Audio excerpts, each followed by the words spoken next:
So hello everyone, आप सभी का वेलकम है मेरी इस प्यारी सी चैनल में सौम्या द डिवाइन सोल। आज मैं कुछ इंटरेस्टिंग टॉपिक लेके आई हूँ। बहुत लोगों के रिक्वेस्ट है, बहुत लोगों के मैसेज थे कि ब्रेकअप सिचुएशन को कैसे ठीक करें। एसपी ब्रेकअप करके चला गया है या कुछ मिसअंडरस्टैंडिंग हो चुकी है या तो फिर कोई थर्ड पार्टी आप दोनों की लाइफ में आ चुकी है जिसकी वजह से चीज़ें ठीक नहीं हो रही है।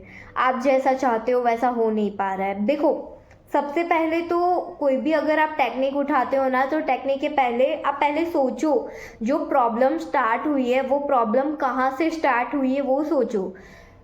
शायद हो सकता है कि कहीं ना कहीं आपके माइंड में वो चीज़ों का डर था। वो चीज़ आपने सोची थी कि कहीं मेरी लाइफ में, मेरे बीएफ के लाइफ में कोई और ना आ जाए, कहीं मेरा एसपी किसी और को पसंद ना करने लगे, कहीं मैं टाइम नहीं दे पा रही हूँ तो शायद वो किसी और से बातें ना कर पाए।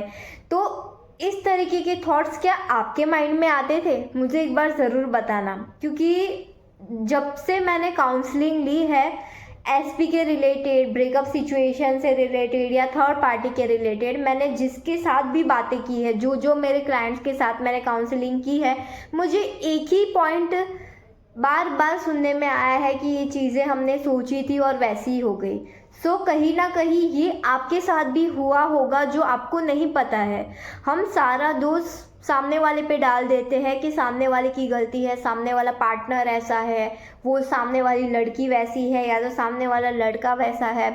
तो ये सारी सिचुएशन के लिए हम ही सब लोगों को जिम्मेदार मान लेते हैं कि सामने वाले की गलती है, पर कहीं ना कहीं कहाँ से प्रॉब्लम स्टार्ट हुई है आप वो चीज़ों को सोचो। थोड़ी देर शांत बैठ के आप चीज़ों को सोचो, कहाँ से स्टार्ट हुआ। क्या कहीं ना कहीं आपका वैसा फियर था कि वो बंदा चला जाएगा तो अगर मैं अच्छी नहीं दिखी तो शायद वो बंदा किसी और को लाइन मारने लगे? क्या ये सारी चीज़ें आपने सोची थी जिसकी वजह से ये सिचुएशन खड़ी हो गई, जिसकी वजह से ये ब्रेकअप सिचुएशन खड़ी हो गई या थर्ड पार्टी सिचुएशन खड़ी हो गई? क्या कहीं ना कहीं आपको डर था कि वो मुझसे बात करना बंद ना कर दे? कहीं ना कहीं आपको ये फियर था कि अगर मेरे मम्मी पापा घर वाले नहीं माने तो सामने वाला बंदा मुझसे बात नो कांटेक्ट कर दे? ऐसा क्या आपके अंदर थॉट था? आप एक मिनट सोचना, क्योंकि जब भी हमारी लाइफ में कोई प्रॉब्लम आती है वो हमारे थॉट से वो चीज़ें क्रिएट होती है, कोई और जिम्मेदार नहीं है इसका। और जब तक आप खुद को ये चीज़ एक्सेप्ट नहीं करवाओगे तब तक कोई भी चीज़ चेंज नहीं होगी। सो इसीलिए पहले ये क्लियर करो कि गलती किसकी है। आपने सोचा तब जाके वो सिचुएशन क्रिएट हुई ना, क्योंकि हम लॉ ऑफ अट्रैक्शन में तो यही चीज़ हमें पता है कि हम जो सोचेंगे वही सामने वाला रिएक्ट करेगा। तो कहीं ना कहीं हमने सोचा था, हमारे अंदर फियर था और वही चीज़ मैनिफेस्ट हो गई। क्योंकि लॉ ऑफ अट्रैक्शन में पॉजिटिव हो या नेगेटिव हो, जो भी हो, मैनिफेस्ट ज़रूर होता है। तो आपकी कहाँ पे गलती थी वो आपको एक्सेप्ट करना है कि यस, ये मेरा फॉल्ट था, ये मेरी गलती थी जिसकी वजह से ये सिचुएशन क्रिएट हो गई। उसके बाद अगर आप कोई टेक्निक लेते हो तो वो इजीली वर्क करती है। यहाँ पे मैं एक बात बताऊंगी कि बहुत सारे लोग टेक्निक्स करते हैं, सब कुछ करते हैं, पर फिर भी रेजिस्टेंस आता है। कोई मैनिफेस्ट नहीं कर पाते ब्रेकअप सिचुएशन में, एसपी का कॉल मैनिफेस्ट नहीं कर पाते, मैसेज मैनिफेस्ट नहीं कर पाते, या तो फिर मतलब कोई मीटिंग मैनिफेस्ट नहीं कर पाते कि एसपी मुझसे मिलने आ जाए या एसपी सामने से मुझसे बात करने का ट्राई करे। वो नहीं हो पाता है, टेक्निक सारी फेल जाती है, क्योंकि कहीं ना कहीं हमारे सबकॉन्शियस माइंड ने वो फियर एक्सेप्ट कर लिया होता है, वो डर एक्सेप्ट कर लिया होता है, और वो सारी चीज़ें हमारे माइंड में बैठी होती है जिसकी वजह से हमें बार बार डिप्रेशन सा फील होता है। बार बार हमें वो नेगेटिव थॉट्स आते हैं कि वही हो रहा है, वो बात नहीं करेगा, वो पता नहीं किसी और के साथ घूम रहा होगा या किसी और के साथ बातें कर रहा होगा, उसे मैं याद ही नहीं आ रही हूँ। इस टाइप के थॉट्स जो आपने ऑलरेडी क्रिएट कर चुके हैं, ये मैं आपको टेक्निक बताऊंगी। वो टेक्निक के थ्रू आपको इसको रिलीज़ करना है जिसकी वजह से ये रेजिस्टेंस क्लियर होगा और ये बहुत ब्यूटीफुली आपका रिलेशनशिप वापस से हील करने में आपको मदद करेगा।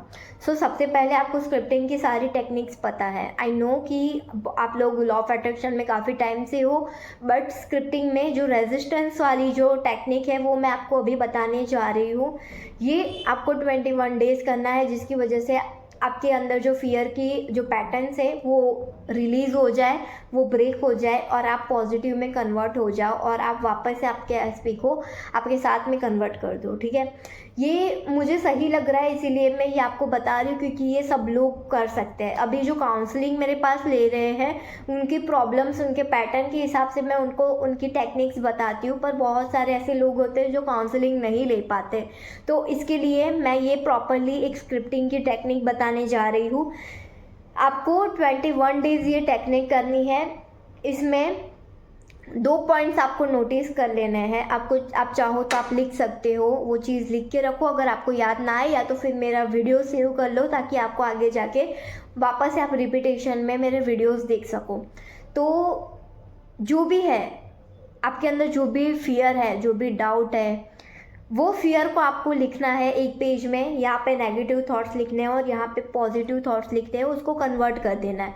जैसे कि आपको डर है कि वो किसी और के साथ बात कर रहा है, वो किसी और के साथ बात कर रहा है, वो पता नहीं किसी और के साथ मिल रहा है, वो पता नहीं ऐसा कर रहा है, ये सिचुएशन ऐसे ख़राब हो गई, ये ऐसा हो गया। जो भी आपके माइंड में है वो सारी चीज़ें आपको एक पेज में लिख लेना है। जितने सेंटेंस हो पाए, 10, 15, 20, जितना आपके माइंड में भरा हुआ है वो सेंटेंस सारे लिख लो। कि मेरे मम्मी पापा नहीं मान रहे जिसकी वजह से वो मेरे साथ बात नहीं कर रहा है, कोई और लड़की आ गई है जिसकी वजह से वो मेरे साथ बात नहीं कर रहा है, मैं अच्छी नहीं दिखती जिसकी वजह से वो मेरे साथ बात नहीं कर रहा है, मेरे साथ नो कॉन्टेक्ट सिचुएशन में आ चुका है, या कोई और उसका माइंड वॉश कर रहा है जिसकी वजह से वो नो कॉन्टैक्ट सिचुएशन में है। तो जो भी आपके माइंड में है, जो जो बार बार आपके माइंड में क्लिक हो रहा है, वो सारे थॉट्स उसके अंदर लिखने हैं। और दूसरी जगह पे जो आप चाहते हो, वो मेरे साथ बात कर रहा है, हम दोनों के बीच में नो कॉन्टैक्ट सिचुएशन बिल्कुल भी नहीं है, हम दोनों के बीच में कोई थर्ड पार्टी नहीं है, वो मुझसे रोज़ मिलता है, वो मुझसे रोज़ बातें करता है, वो मुझे रोज़ मिस करता है। इस तरीके से आपको पॉजिटिव जो भी सेंटेंस है वो आपको लिखते जाना है, और जो नेगेटिव है वो फाड़ के फेंक दो, और जो पॉजिटिव है उसको एज इट इज़ उसमें रखना है। सेम नेक्स्ट डे वापस से नेगेटिव थॉट्स आपको लिखने हैं और पॉजिटिव थॉट्स वापस से लिखने हैं। पॉजिटिव को रहने दो और नेगेटिव को फाड़ के फेंक दो, जिसकी वजह से वो जो होगा ना वो टोटली डिलीट हो जाएगा आपके सबकॉन्शियस माइंड से। आप 5 से 10 दिन तक ये करोगे, नेगेटिव थॉट्स लिख कर फाड़ के फेंक दोगे, तो धीरे धीरे देखना कि आपके माइंड के अंदर वो जो थॉट्स होंगे ना वो धीरे धीरे बहुत ही कम हो जाएंगे। उसके बाद आपको याद ही नहीं आएगा, या तो आपको ऐसा होगा कि मुझे वो नेगेटिव चीज़ सोचनी ही नहीं है, तो ये एक टाइप का इरेज हो जाएगा। और उसके बाद इन लाइक 10-15 दिन के बाद अगर कोई और थॉट आता है, नेगेटिव थॉट आता है, तो उसको भी लिख दो, वापस से फाड़ के फेंक दो और पॉजिटिव थॉट वहाँ पे कन्वर्ट करके लिख दो। ठीक है, तो ये बेस्ट टेक्निक है, क्योंकि ये टेक्निक मैंने खुद फॉलो की हुई है और मुझे अमेजिंग रिजल्ट्स मिले हैं, क्योंकि इससे आपके जो भी रेजिस्टेंस होते हैं वो रेजिस्टेंस हट जाते हैं। सभी लोग टेक्निक तो बता देते हैं, सभी लोग लेट गो कैसे करना है ये भी बता देते हैं कि 21 डेज़ करना है, उसके बाद लेट गो कर देना है, या जो भी है सब कुछ बताते हैं। पर उसके बीच में जो डिप्रेशन आता है, जो थॉट्स बार बार आता है, जो एंजाइटी आती है, उसको कैसे हम कम करें वो कोई नहीं बताता है। उसके लिए ये बेस्ट टेक्निक है जो आपकी रेजिस्टेंस को हटाएगा और आपकी विश को आपके साथ मैनिफेस्ट करने में, अलाइन करने में आपको हेल्प करेगा। क्योंकि ये बहुत ज़रूरी है अलाइन होना, क्योंकि जब तक हम अलाइन नहीं होते तब तक हमारी विश हमें नहीं मिलती है। आई नो कि वो हमारी डेस्टिनी में आ जाती है, क्योंकि हम एक टेक्निक से हमारी विश को मैनिफेस्ट कर सकते हैं, पर वो कहीं ना कहीं डिले हो जाती है, वो हमारे ही थॉट्स के कारण।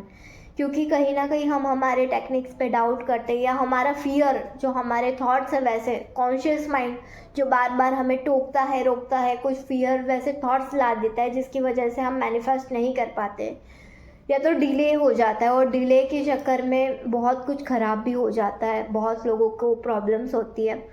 तो इसीलिए अगर आप लेट गो के फेज में हो, अगर आपको डिप्रेशन में है, या एंजाइटी बार बार आ रही है, या 4-5 दिन आप अच्छे से रह रहे हो, एकदम से वापस से विश कब मैनिफेस्ट होगी, कब मैनिफेस्ट होगी, ये चीज़ें अगर आपके साथ हो रही है तो आज से ही ये प्रोसेस फॉलो करना स्टार्ट कर दो। ये आपको हेल्प करेगा डिप्रेशन में से बाहर लाने के लिए और आपकी विश को आपके साथ अलाइन करने के लिए। So thank you so much all मेरा ये प्यारा सा वीडियो देखने के लिए। अगर किसी को पर्सनली काउंसलिंग लेनी हो तो आप मुझे व्हाट्सएप पे मैसेज करके डिटेल्स ले सकते हो। पेड काउंसलिंग है, बट उसके अंदर जो भी है कि कस्टमाइज अफर्मेशंस मुझे देनी है या आपको कौन सी टेक्निक देनी है, वो मैं आपके थॉट से, आपकी स्टोरीज़ जो भी आप मुझे बताओगे, जो भी प्रॉब्लम्स है, वो मैं सुन के उसके बाद मैं आपको प्रोवाइड करूँगी कस्टमाइज अफर्मेशंस एंड कुछ टेक्निक्स, जिसकी वजह से आपको रिजल्ट बहुत इजीली मिल जाएंगे। एंड अगर किसी को रूटीन फॉलो करना है कि मुझे वाइब्रेशन में हाई रहना है, तो मैंने पावरफुल रूटीन बुक बनाया हुआ है जो आपको आपकी वाइब्रेशन को हाई करने में हेल्प करेगा। बहुत लोगों को उसके रिजल्ट्स मिल रहे हैं। सो आप चाहो तो आप भी मेरी वो बुक परचेस कर सकते हो, क्योंकि वो मैं खुद अपना रूटीन जो मैंने बनाया था वो रूटीन मैंने आपके साथ शेयर किया हुआ है। वो बुक मैंने PDF फॉर्म में बनाई हुई है, हिंदी में बुक है। आपको इजीली पढ़ने में भी हेल्प मिलेगी और फॉलो आप इजीली कर पाओगे। और ऐसा कोई टास्क नहीं है जो आप ना कर पाओ, हार्डली कोई टास्क नहीं दिया है, बहुत इजी टास्क है जो आपकी वाइब्रेशन को हाई करने में आपको हेल्प करेगा।